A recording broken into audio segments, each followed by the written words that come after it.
everybody, and welcome to today's presentation of Pacer's Integrative Behavioral Health. We are continuing to do our series on borderline personality disorder, and today we are going to focus on emotion regulation. As always, I'm your host, Dr. Elise Snipes. Yesterday, we talked about creating safe and validating environments as well as vulnerability prevention. And when we react to a situation, when we react strongly to a situation, it's important to examine, what was going on in the moment, but also do what Linehan referred to and behaviorists refer to as backward chaining, to identify all of the things that kind of led up to the point that you reacted the way you did. Sometimes things will happen on one day and it won't feel like it's that big of a deal. And other days it happens and it was just like more than you can possibly take. And that's where backward chaining comes in helpful because it encourages you to reflect on all of the things that you encountered that day that may have added stress to your life, which ended up resulting in an extreme reaction. So emotion regulation is another tool that you can use that goes along with distress tolerance. And when we regulate our emotions, these are things that we are doing when we feel dysregulated, when we feel out of control. These are techniques that we can use to help bring ourselves back down a little bit. We can re-regulate ourselves. And it's important to acknowledge our feelings, to accept them non-judgmentally, but emotion regulation helps us get into our wise mind so we can then stop and observe what's going on and then make a plan for what to do next. So with emotion regulation, I break it down. Linehan has the mnemonics accept and improves. I break it down more simply because I find sometimes it's hard to remember all of those different things in those mnemonics to tags. The first one is thoughts. Examining the thoughts that you're having and looking for extreme language, looking for what they call cognitive distortions, but also keeping a list of thoughts or mantras that can help you feel safe and empowered. And it's going to differ for each person, but I find that having positive thoughts and positive mantras can be helpful. Another thoughts-oriented thing that you can do is focus your thoughts on something else completely different. Think about something you're looking forward to this evening. Think about something that's going well right now. So turn your attention completely to thinking about something else that is less distressful until you can re-regulate and be able to effectively observe and plan for how to address the current situation. The second part of activities, of tags, is activities, including breathing. And breathing's obviously an activity. If you engage in activities that can help you slow your breathing, and that can include just breathing in for 4, holding for 4, and exhaling for 4. That can include meditation. That can include doing things that you enjoy. Maybe you're having a really bad day and you just want to get out and take a walk, or maybe it's not something you enjoy. You want to do some sit-ups or something. Things that distract you. I find for me, gardening works really well because it gives me just enough to focus my thoughts, and it's an activity that gets me moving. So I'm not thinking about what it is that I am distressed about. It helps me get into a more regulated frame of mind. And then once I feel more regulated, then I can reapproach or re-examine the situation that was causing my distress. Keep a list of activities handy that are helpful when you are experiencing distress to either distract you or to elicit the opposite emotion. I have a whole list of happiness nuggets on the YouTube channel. There's a playlist. And those are things that just bring a smile to my face. And I've shared them with, everybody because I want to give you resources that might help bring a smile to your face too.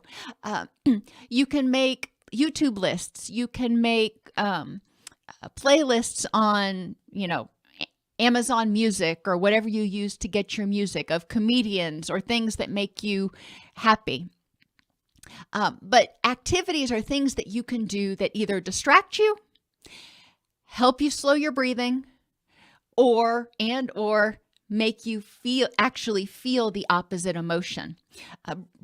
Reading a book is another one that comes up a lot. Number 3, G, is guided imagery. And you can use guided imagery in a lot of different ways. I encourage you, whenever you're using guided imagery, though, to use as many senses as possible. What does it smell like? What does it feel like? What does it look like? And you can use guided imagery to imagine yourself re-regulating or calming down. Sometimes clients find it helpful when they get upset. They imagine themselves being all red. And we've all seen those coffee cups that turn one color when it's hot, and as it cools down, it turns another color. Well, I have them imagine doing the same thing for themselves. When they're feeling dysregulated, they see themselves all red, and then they imagine that color changing. And whether it's from the top to the bottom or from the bottom to the top, or it just fades into from red to purple to blue, whatever works for them. But I encourage them to use that imagery. I have another client when she gets upset, the imagery she likes to use, she envisions herself being surrounded by angels that are there to help her and take care of her. I've had other clients that envision a force field around them that are protecting them from the chaos that is in the world. Whatever guided imagery works for you that helps you feel safe and empowered can be helpful. Or you can just use guided imagery to take a break, to take a little mental vacation. And I do have a couple of meditations on the YouTube channel that will provide guided imagery, walking you through a scene. And this, again, it's really important to use as many senses as possible because that makes your brain really work in a lot of different, ways to try to create this multidimensional vision. What is it? What are 4 things that you smell? What are 4 things that you see? What are 4 things that you hear as you walk down the wooded path or down the beach or wherever it is that you happen to be?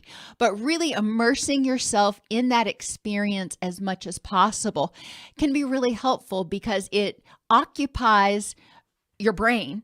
So your brain's not thinking about whatever that is that's causing you distress.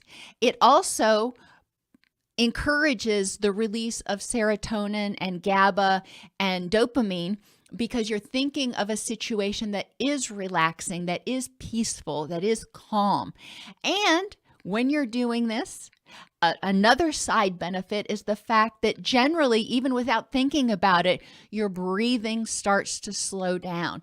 So the guided imagery doesn't have to last for long, and obviously make sure you're in a safe place before you do it. But when you engage in guided imagery, even if it's for, just 2 or 3 minutes, it can give your body the cue that, hey, we can downregulate some of this. Maybe there's, there is not the immediate threat that maybe I initially thought. And then the last thing is sensations. And sensations is something that Linehan talks about, but it's also very useful because when we engage in anything with intense sensations, it attracts our attention. So holding ice cubes can be one of them. Doing 100 squats can be another one. The first 5 or 10, you're still thinking about other stuff. But by the time you get to 50, you're not thinking about much. Going on a run, doing push-ups, snapping a rubber band against your wrist, splashing cold water on your face, listening to loud music, or even smelling or tasting something. And it can be amazing. It doesn't have to be something that is unpleasant. Anything that can be so potent that it attracts your full attention.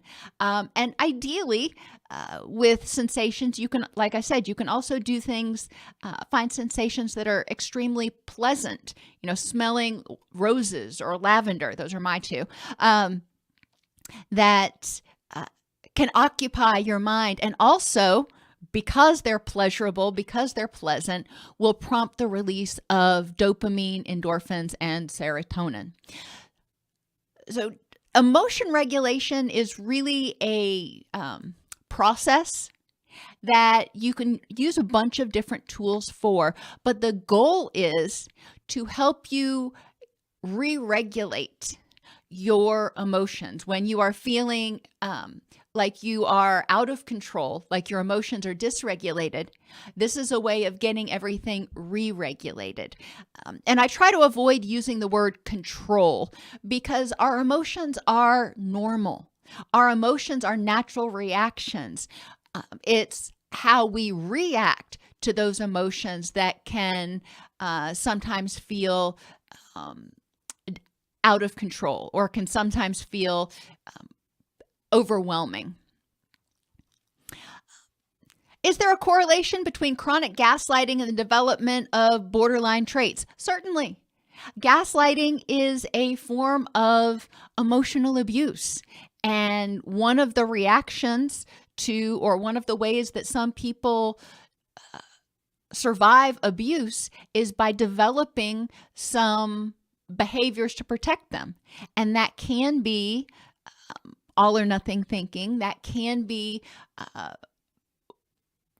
regularly feeling like you are not good enough sometimes, but then good enough other times. And that also, when you feel gaslighted, a lot of times people start feeling the need to be chameleon-like because the other person or persons are making you feel incompetent and inept. And so borderline traits can develop as a protective response to gaslighting.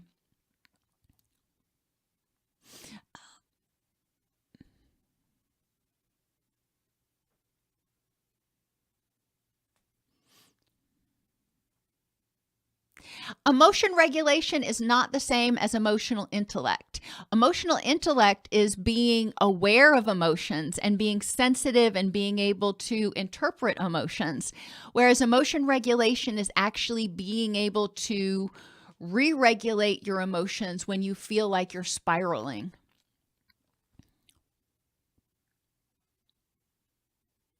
It's also important to remember that borderline personality characteristics and narcissistic personality characteristics are often behaviors that have developed over time as a result of exposure to trauma or unsafe environments or both. And they are a way that the person has developed to survive.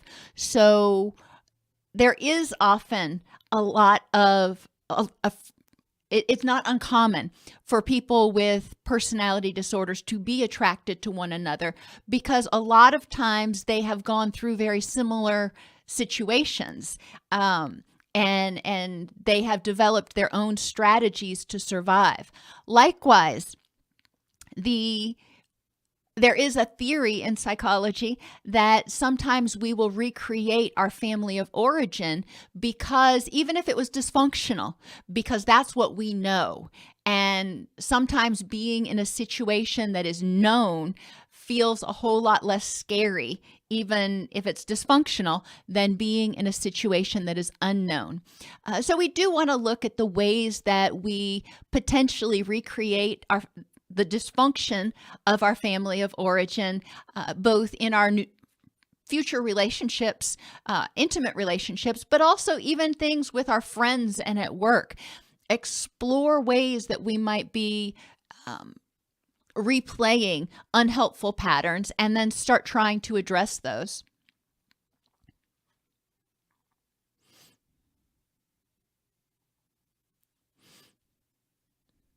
Are there any other questions about emotion regulation? And I actually do have a video on gaslighting on the YouTube channel. I did it, golly, about maybe it's been a month ago now. So that's another thing that if you're interested in learning more about gaslighting, you can watch that video. Everybody have a fabulous day, and I will see you tomorrow.